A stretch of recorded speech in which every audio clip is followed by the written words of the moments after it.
Hi guys, my name is Dante, and today let's review Adonit Pro3.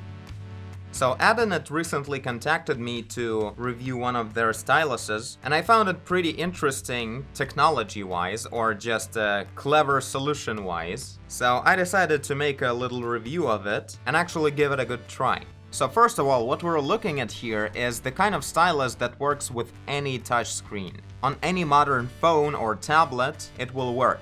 If your finger works, this thing works. And what's really interesting about it is that it actually provides a pinpoint accuracy of drawing. Now, of course, it doesn't provide you with pressure sensitivity or tilting, since no generic phone or tablet will receive that information. But what the stylus is supposed to do best is providing you with absolute accuracy on the screen that is supposed to be used with as thick of a tool as your finger.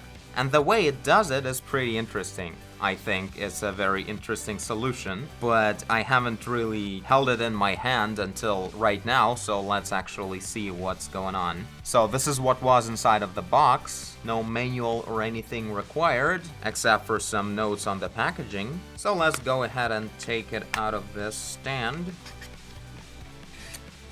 Okay, so here it is.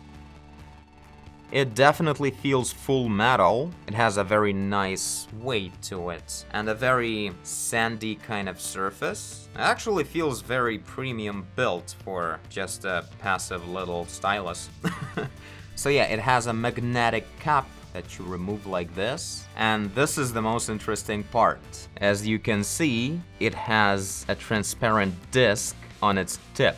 Oh, the cap goes right here at the back. That's convenient. But yeah, the purpose of this tip with the disc is that the disc provides any touchscreen with enough surface of contact for it to register the point of contact. And it always does it with a perfect circle centered exactly around the tip of the pen. And that, I assume, makes the perfect input at exact tip every time. So it turns your finger input screen into a high precision input. And the disc is transparent. I assume it's not gonna be a big of an obstacle visually, so you will be actually able to use it as a pen. But we'll see how it actually works. The only actually mobile device that I can use with the stylus is this Nexus 5X of mine. So we'll give it a try. Right now, I'll just go ahead and see how it works, and we'll get to you in a moment.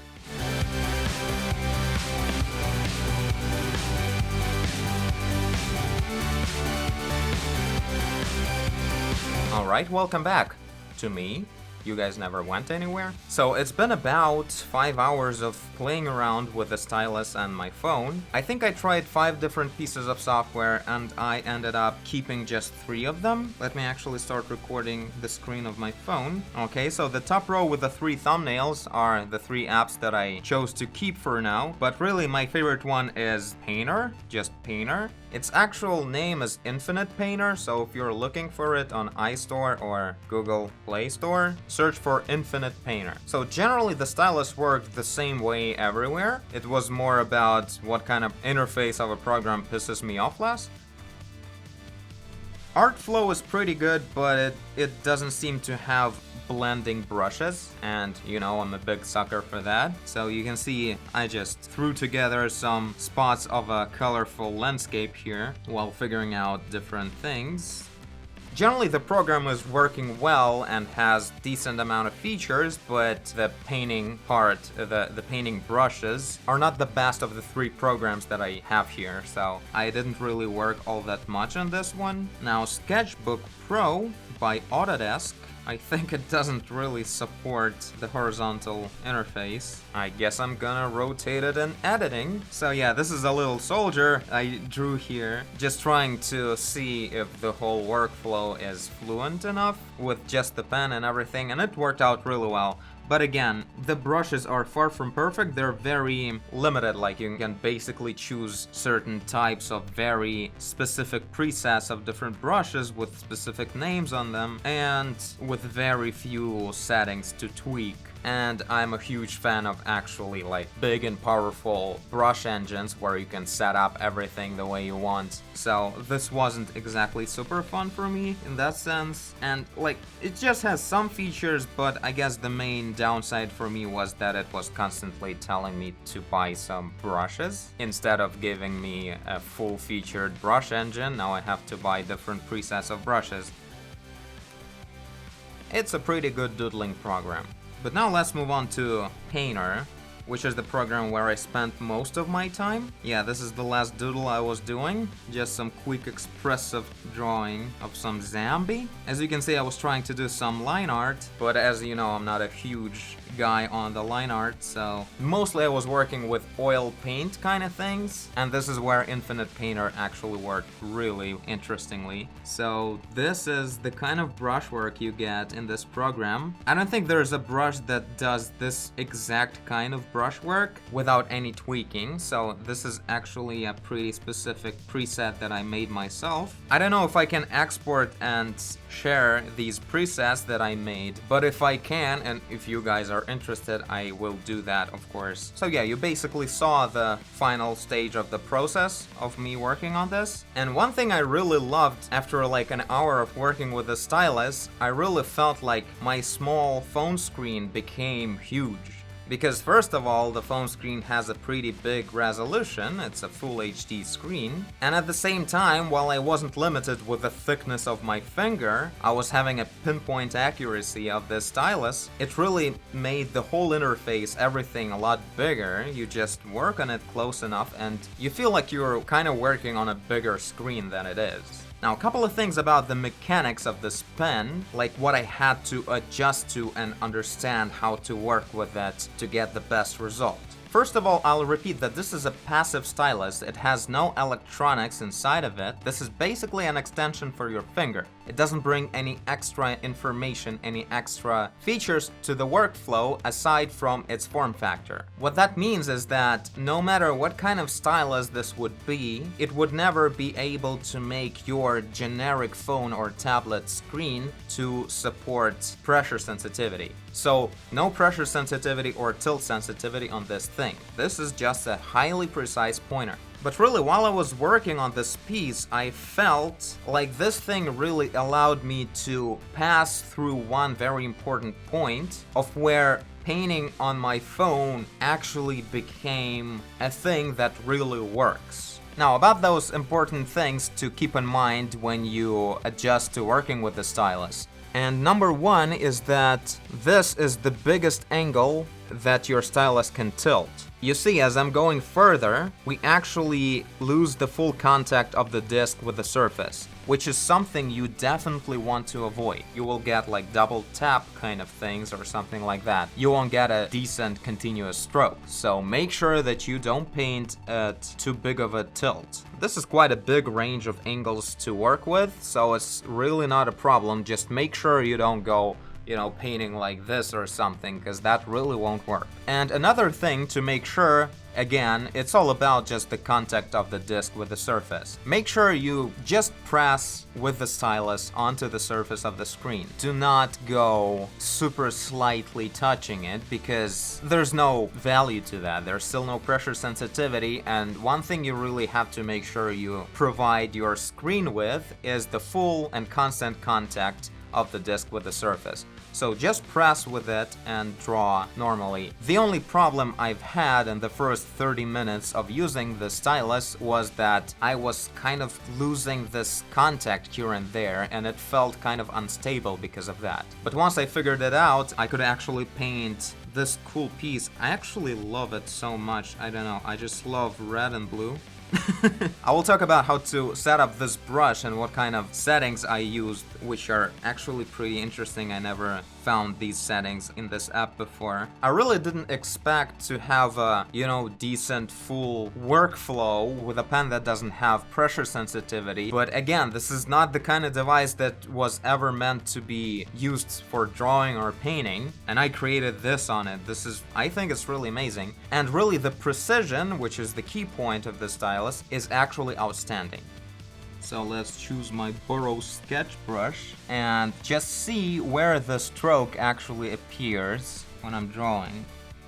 It's literally absolutely in the center of the touching surface, like right at the stylus tip. I'm actually drawing on my phone, looking at the footage that I get from my webcam on the screen of my desktop. The future is here.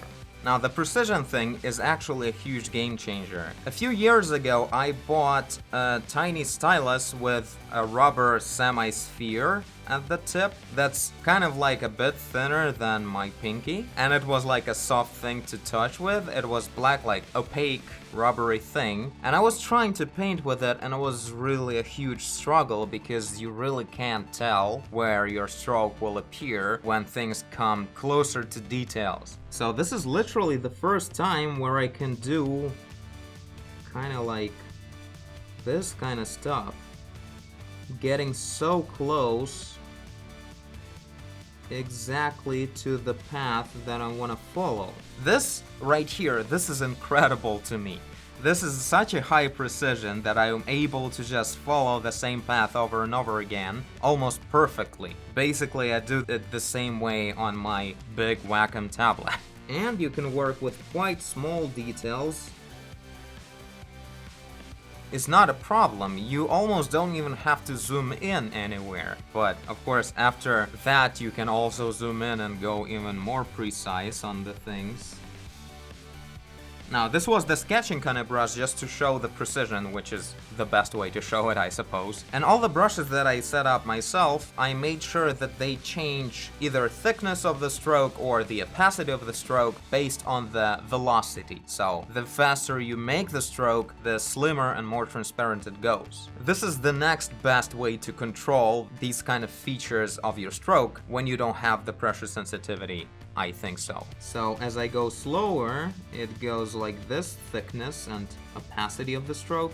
But with the faster ones, you can see how it kind of disappears a little bit. And generally, when you just work with it this way, it brings a certain natural feeling, like all the strokes don't have the same thickness, which would look a bit artificial. In this case, you have a certain variety, and that's pretty cool. So now let's check out my Borrow brush and its settings. This brush also has the control of its thickness and the opacity with the velocity, but it's a lot more fun than just that. As you can see, it has this real-time simulation of some fluid, and that is thanks to this feature, Watercolor, which I only discovered today, and it's amazing. Now, this is not as impressive with just a black brush, but let's blend in another color, and you will see what I'm talking about.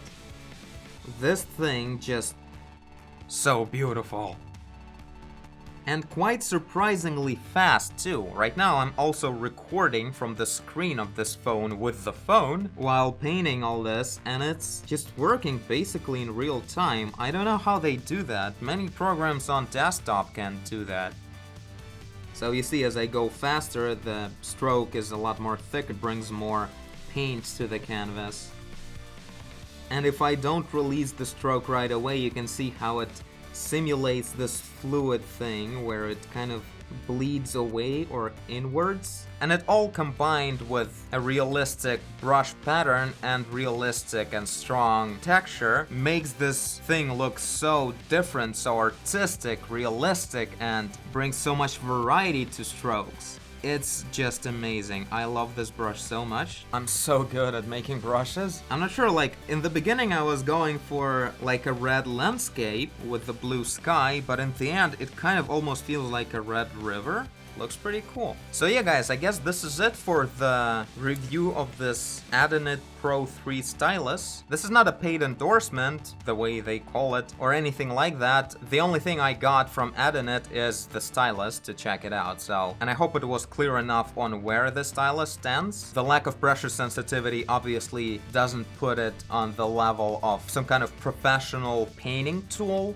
but professional sketching tool is a pretty much a word for this kind of stylus due to its high precision. And the main benefit of it is basically finally being able to turn your generic phone into something where you can actually draw on. I think it's really working here because 5 hours of playing with this thing really flew by as I was figuring things out and everything. It was just a lot of fun, and it felt very natural after a little while of working with this quite unusual tip.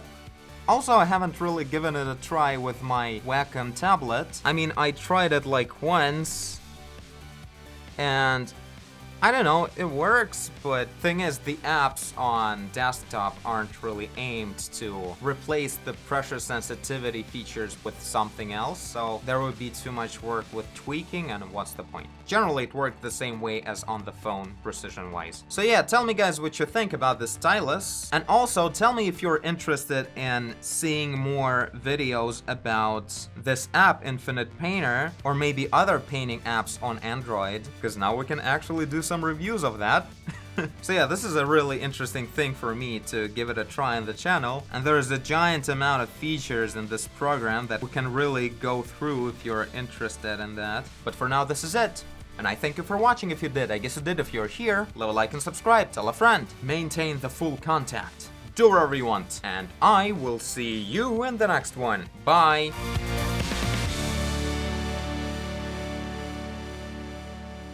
Oh, the sandy metal touch. It just feels so good in your hands.